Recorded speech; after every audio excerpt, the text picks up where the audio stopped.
Salut, c'est Jessie, aujourd'hui on se retrouve pour une nouvelle vidéo. Aujourd'hui j'avais envie de faire un peu d'aquarelle, donc je vais faire le logo d'Overwatch. Pour ceux qui ne connaissent pas, Overwatch est un jeu vidéo de Blizzard.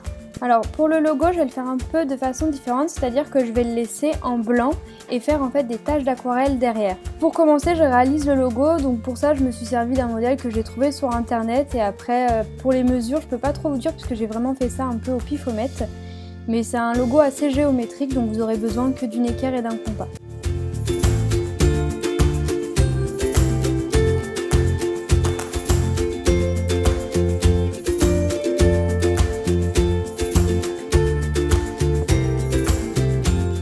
Une fois le dessin terminé, je vais utiliser de la drawing gum.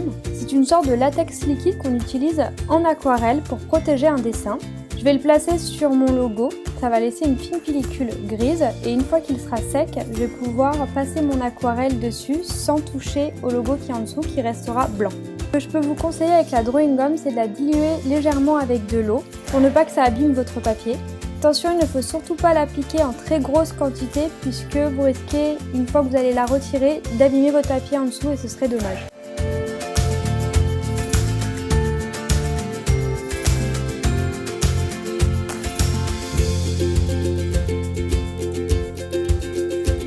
Une fois que vous avez fini l'application, il faut attendre que ça sèche pour pouvoir appliquer l'aquarelle. Normalement, si vous n'en avez pas mis une grande couche, ça devrait sécher assez vite. Pour les couleurs, je vais utiliser un dégradé de jaune et de orange puisque sur le logo d'origine, vous avez une petite partie qui est dans ces teintes-là. Et ensuite, je vais tout simplement appliquer un peu d'eau avant de placer mes couleurs. Et puis après, c'est vraiment au choix. Vous faites des taches comme vous le souhaitez. Moi, je fais vraiment un peu au pifomètre.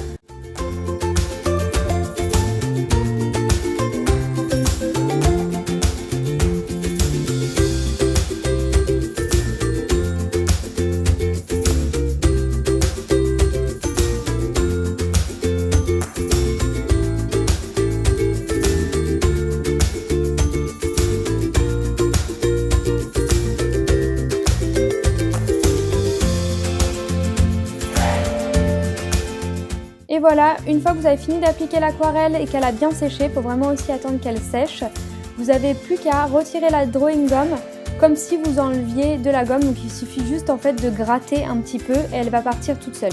Et une fois que la drawing gum est retirée, on peut admirer son œuvre.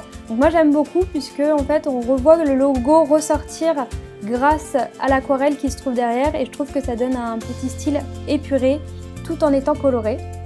En tout cas, si tu as aimé la vidéo, n'hésite pas à la partager, à aimer et à laisser un commentaire. Et puis je te dis à dimanche pour une nouvelle vidéo. Bye!